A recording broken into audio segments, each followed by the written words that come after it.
Saya menyampaikan di pertemuan sebelumnya bahwa surat Al-Fatihah itu adalah Ummul Quran. Ibunya Al-Quran 30 juz. Sehingga apa yang ada di dalam Al-Quran dari Alif Lam Mim sampai surat An-Nas itu semuanya dikandung maknanya di dalam 7 ayat surat Al-Fatihah. Semuanya dikandung di dalam 7 ayat surat Al-Fatihah. Jadi dia 7 ayat tetapi ada di dalam sekian ribu ayat Al-Quran. Makanya disebut dengan Ummul Quran atau disebut juga dengan As-Sab'ul Mathani, 7 ayat yang diulang-ulang.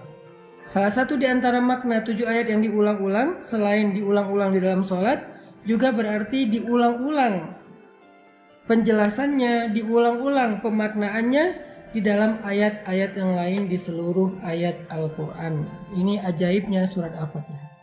Makanya saya selalu bilang, siapa yang membaca surat Al-Fatihah, maka seperti membaca 30 juz Al-Quran. Keutamaannya kayak gitu. Termasuk ayat ke-6, ketika Allah berfirman, Ihdinas siratal mustaqim, tunjukkan kami jalan yang lurus. Jadi di sini teman-teman kita berdoa agar Allah tunjukkan kita jalan yang lurus. Kita minta, ya Allah, beri kami petunjuk. Tunjukkan kami jalan yang lurus. Gimana caranya kami hidup? Gimana caranya kami mengisi hari-hari kami? Gimana caranya kami bisa pulang kepadamu dalam keadaan selamat? Gimana caranya agar kami bisa sampai kepada Engkau? Gimana caranya agar kami tidak salah jalan? Tunjukkan kami jalan yang lurus. Apa pelajarannya di sini teman-teman? Ketika kita meminta kepada Allah untuk ditunjukkan jalan yang lurus, di sini tuh ada sebuah pengakuan kalau kita nggak tahu jalan. Di sini tuh ada sebuah kesadaran, self-awareness, kalau kita itu merasa bodoh. Kalau kita tuh merasa nggak tahu apa-apa, Allah lebih tahu. Allah lebih berilmu. Allah lebih maha mengerti. Allah lebih bijaksana. Kita tuh bodoh, awam, nggak tahu apa-apa. Di sini sebuah iktiraf, sebuah pengakuan. Sehingga kalau ada orang yang membaca ayat Ihdinas siratal mustaqim, tetapi dia merasa lebih tahu daripada Allah, berarti dia belum membaca Ihdinas siratal mustaqim. Apapun bidang ilmu yang kita kuasai, kita tuh bodoh teman-teman. Apapun keahlian kita, kita tuh awam. Jangan ketika kita diberikan sedikit ilmu oleh Allah, menjadi seorang saintis, menjadi seorang dokter ahli, menjadi seorang profesor, menjadi seorang konsultan dan seterusnya, kita merasa lebih tahu daripada Allah. Itu enggak ihdinas siratal mustaqim. Ketika kita menjadi seorang desainer, kita merasa lebih tahu fashion pakaian yang lebih baik daripada fashion style yang Allah udah jelaskan di dalam Al-Quran. Itu enggak ihdinas siratal mustaqim. Orang yang benar membaca ihdinas siratal mustaqim itu ketika dia baca ihdinas siratal mustaqim, ya Allah tunjukkan kami jalan yang lurus, pada saat yang sama dia ngerasa bodoh. Dia ngerasa nggak tahu apa-apa. Dia ngerasa nggak ngerti apa-apa. Dan dia jujur minta petunjuk dari Allah yang kalau Allah beri petunjuk dia akan ikuti. Itu baru benar membaca Al-Fatihah. Itu baru benar membaca Ihdinas siratal mustaqim. Tapi kalau dia baca Ihdinas siratal mustaqim, ya Allah tunjukkan saya jalan yang lurus, lalu Allah tunjukkan jalannya tentang masalah finansial. Bisa jadi kita seorang konsultan finansial. Bisa jadi kita seorang ahli ekonomi. Bisa jadi kita seorang bankir. Bisa jadi kita seorang misalnya trader yang main saham dan seterusnya. Kita baca ihdinas siratal mustaqim, lalu Allah tunjukkan petunjuk. Allah tunjukkan jalan yang benar dalam masalah finansial. Salah satunya adalah janganlah kamu makan dari hasil riba. Janganlah kamu mempraktekkan riba. Terus kita bilang, wah ini sistem sebetulnya sehat buat ekonomi kita. Sebetulnya sistem riba itu nggak murni bermasalah sih, secara finansial tuh bagus. Asalkan kita bijak mengelolanya dan segala macam. Berarti kita belum membaca ihdinas siratal mustaqim. Berarti kita belum benar-benar menyadari kalau kita tuh bodoh, Allah lebih tahu. Rabbi, ana jahilun wa anta alimun. Ya Rabbi, saya itu bodoh dan Engkau maha tahu. Makanya saya bertanya kepadamu. Makanya saya meminta kepadamu. Ihdinas siratal mustaqim. Kalau kita bertanya kepada seseorang, terus kita membantah, kira-kira apa pendapat orang tentang itu? Berarti kita nggak bertanya. Kita sok tahu. Atau kita mengetes dia. Atau kita keras kepala dan seterusnya. Makanya kalau kita baca ihdinas siratal mustaqim yang benar, haqqut tilawah, kita mulai dengan self awareness. Kita mulai dengan kesadaran tau'iyah, wa'yun nafs, kesadaran diri. Kita mulai dengan iktiraf, pengakuan bahwa kita bodoh. Allah maha bijaksana, Allah maha tahu. Makanya kita minta kepada Allah. Makanya kita bertanya kepada Allah. Makanya kita memohon kepada Allah. Ihdinas siratal mustaqim. Ya Allah, tunjukkan kami jalan yang lurus.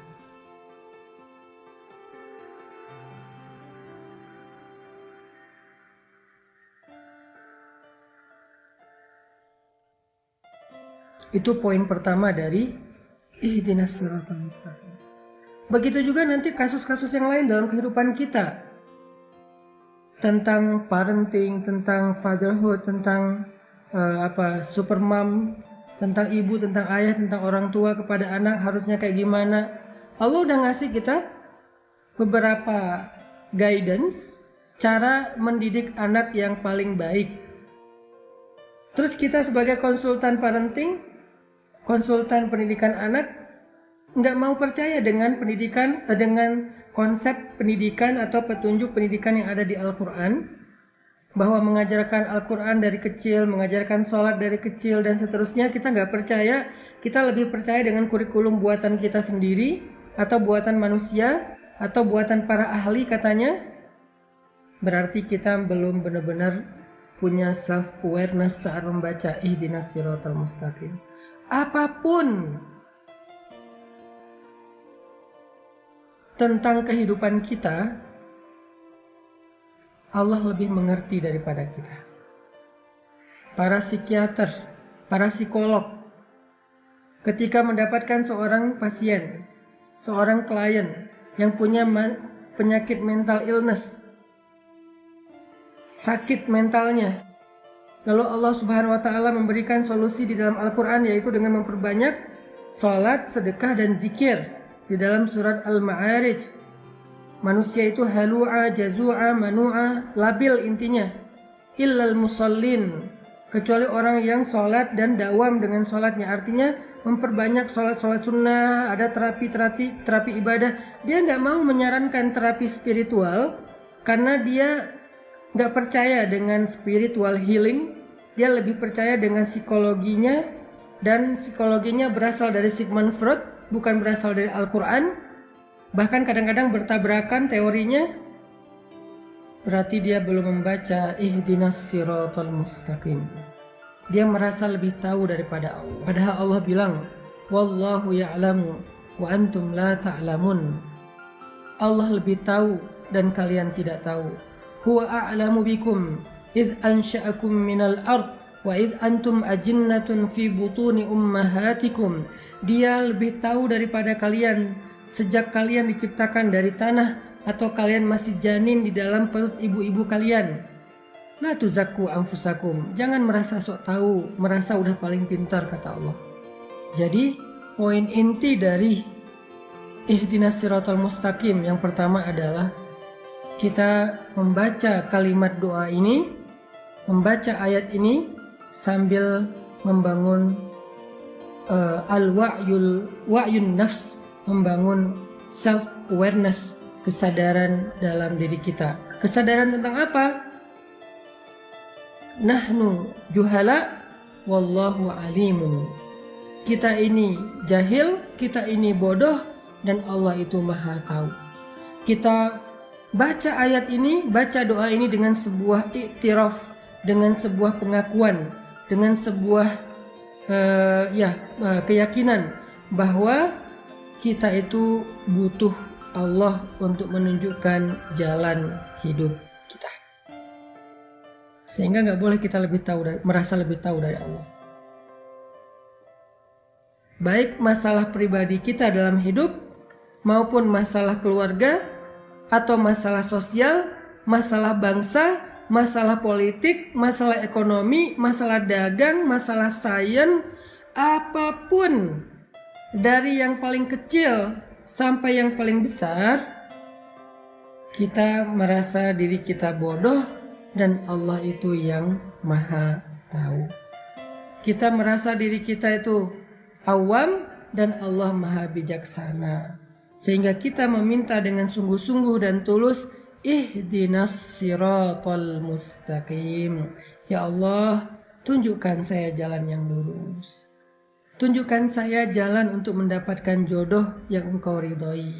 Kata Allah, la taqrabuz zina, jangan pacaran. Kok la taqrabuz zina terjemahannya jangan pacaran? Ya, karena pacaran itu adalah langkah-langkah mendekati perzinaan. Mungkin nggak nikah menjadi perzinaan? Nggak mungkin, karena nikah itu justru menutup pintu zina. Nikah menutup pintu zina. Karena orang yang melakukan hubungan suami istri setelah menikah nggak disebut berzina, disebut malah di sisi Allah.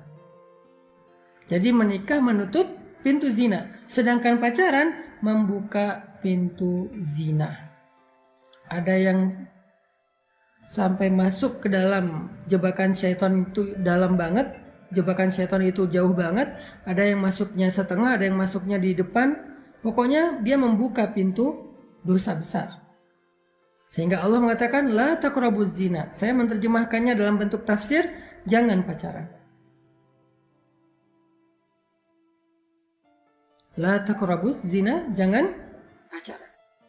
Kita bilang enggak kok, pacaran enggak gitu, enggak akan membuat kita sejauh itu. Saya ngertilah, saya insya Allah sanggup menjaga diri dan segala macam. Saya percaya kok sama anak saya percaya kok sama pasangan saya dan segala macam. Siapa yang lebih tahu, kita atau Allah? Siapa yang lebih mengerti, kita atau Allah? Sehingga kita balikin lagi kepada surat Al-Fatihah. Ihdinas siratal mustaqim. Tunjukkan saya jalan yang lurus ya Allah.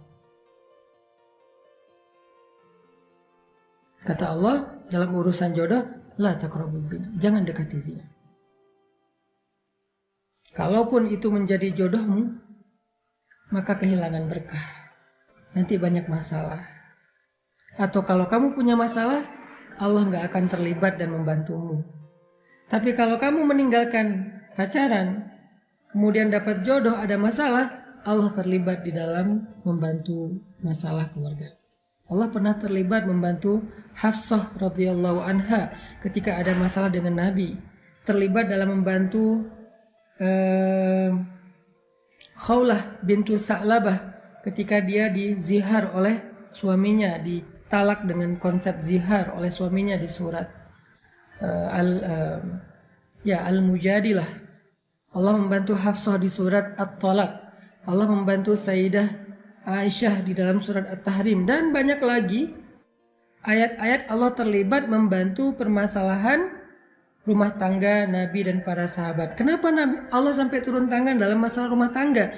Karena mereka memulai rumah tangga itu dengan cara yang Allah ajarkan, dengan petunjuk yang Allah tunjukkan. Ihdinas siratal mustaqim. Tapi ketika dia memulai rumah tangga itu bukan dengan cara yang Allah ajarkan, bukan dengan petunjuk yang Allah turunkan, nanti ketika ada masalah, Allah nggak akan terlibat. Dan itu hak Allah. Kita nggak melibatkan Allah kok dari awal. Kenapa kita maksain Allah terlibat di tengah atau di akhir? Kan nggak fair dong. Di awal ketika kita memulai hubungan rumah tangga, kita nggak melibatkan Allah. Kita pakai cara kita sok tahu. Nanti di tengah kita melibatkan Allah, kita maksa Allah kok nggak bantu saya. Kan dari awal nggak kita libatkan. Kalau kita libatkan Allah dari awal, kita nanya, ya Allah, cara dapat jodoh yang benar itu gimana? Allah bilang, jangan pacaran. Terus caranya ta'aruf. Ta'aruf itu ada fikihnya. Ikuti aja fikih itu. Kalau belum berhasil, sabar dulu. Allah sediakan yang lebih baik. Kalau belum datang juga, sabar dulu. Berarti yang lagi disiapkan itu istimewa, makanya butuh waktu. Sampai ketemu, nanti ada masalah, Allah akan terlibat dalam menyelesaikan masalah kita atau bahkan membela kita. Karena kenapa? Kita libatkan Allah dari awal. Gimana melibatkan Allah dari awal? Ikutin petunjuk yang Allah sudah turunkan. Ihdinas siratal mustaqim. Itu poin pertama teman-teman. Tentang ihdinas siratal mustaqim. Adalah i'tiraf dan wa'yun nafs. Ada pengakuan dan ada kesadaran diri. Jadi kita tuh harus tahu diri ketika baca ihdinas siratal mustaqim. Sampai di sini jelas ya, insyaallah. Jangan sampai kita berdoa meminta sesuatu yang kita merasa udah lebih tahu. Aneh kan? Kita minta kepada seseorang, kita bertanya kepada seseorang sesuatu yang kita ngerasa udah lebih tahu. Ya aneh. Kalau kita bertanya kepada seseorang, kita harus yakin bahwa kita emang nggak tahu dan kita yakin orang itu lebih tahu dari kita, makanya kita nanya. Kalau nggak disebut basa-basi atau ngetes. Nggak mungkin kita baca ihdinas siratal mustaqim untuk ngetes Allah. Jangan sampai juga kita baca ihdinas siratal mustaqim sekedar basa-basi doang. Kalau kita basa-basi, Allah juga basa-basi. Kita minta petunjuk Allah, basa-basi, Allah kan tahu isi hati kita. Bahwa kita merasa lebih tahu dari Allah dan gak percaya dengan omongan Allah. Nanti Allah juga akan basa-basi loh sama kita. Basa-basi bantuin kita, basa-basi ngeijabah doa kita, basa-basi memperlakukan kita. Nauzubillah. Jangan basa-basi sama Allah. Jujur aja, karena Allah lebih tahu isi hati kita. Pas kita berdoa ihdinas siratal mustaqim, jujur aja di dalam hati kalau kita itu emang nggak tahu dan kita percaya Allah lebih tahu. Dan kita percaya nggak ada yang lebih tahu daripada Allah. Sehingga apapun yang Allah akan tunjukkan kepada kita, semua benar. Nggak ada yang salah. Karena kita yakin Allah lebih tahu dan berarti benar. Apa yang Allah akan ngomong kepada kita benar. Ya Allah tunjukkan saya cara berpakaian yang terhormat. Allah bilang gini, tutuplah auratmu, julurkanlah jilbabmu, tundukkanlah pandanganmu, dan seterusnya. Itu benar. Ya Allah tunjukkan saya cara misalnya mendidik anak yang benar. Allah bilang begini, ajarkan dia sholat, jaga dia dari api neraka. Itu yang paling benar. Jadi ketika kita minta petunjuk Allah itu bukan cuman ihdinas siratal mustaqim tanpa alasan, tanpa makna yang jelas, harus jelas.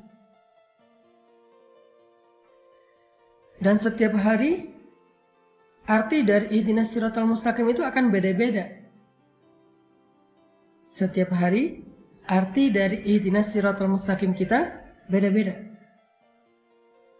Tergantung apa? Tergantung hari itu kita lagi bingung soal apa. Tergantung hari itu kita lagi butuh petunjuk apa dari Allah. Sehingga terjemahannya beda-beda.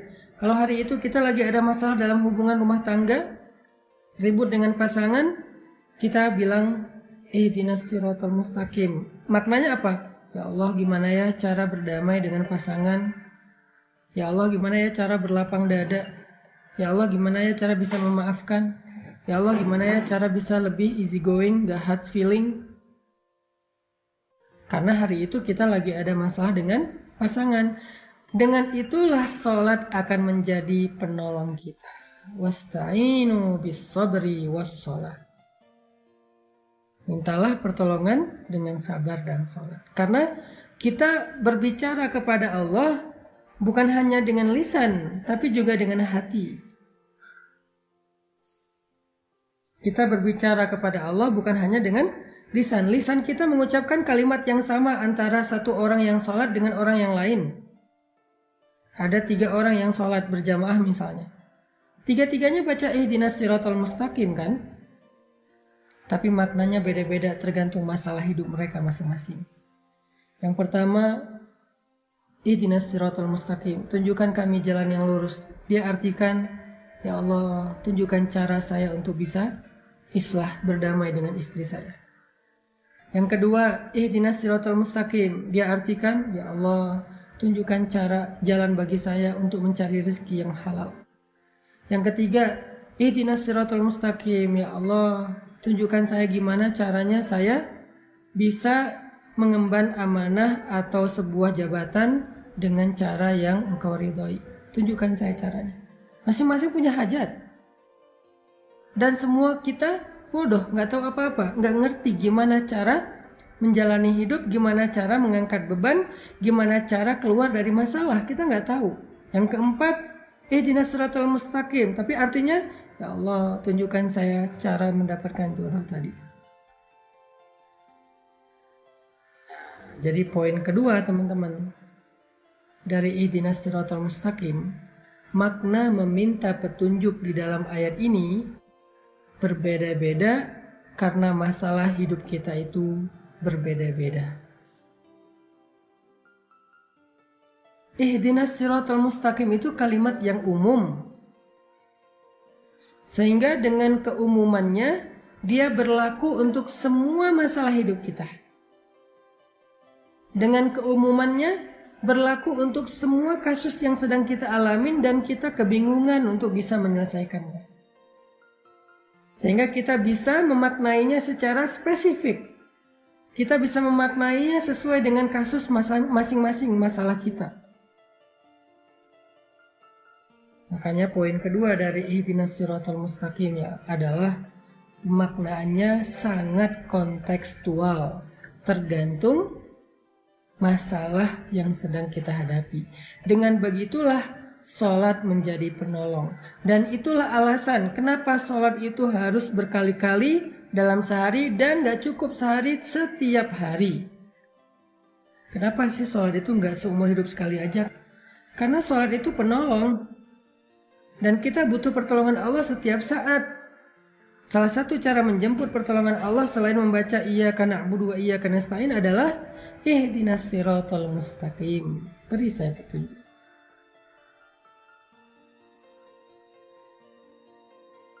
Memangnya setiap hari kita pede banget bahwa kita tahu aja semua masalah hidup kita, jalan keluarnya gimana? Enggak kan? Makanya kita minta sama Allah setiap hari. Ya Allah, tunjukkan saya jalan keluar. Ya Allah, beri saya ide. Ya Allah, beri saya wawasan, gagasan. Ya Allah, beri saya pemahaman. Ya Allah, beri saya kebijaksanaan. Ya Allah, kasih tahu saya dong gimana nih cara nyelesain masalah ini, dan seterusnya. Dengan kalimat ihdinas siratal mustaqim.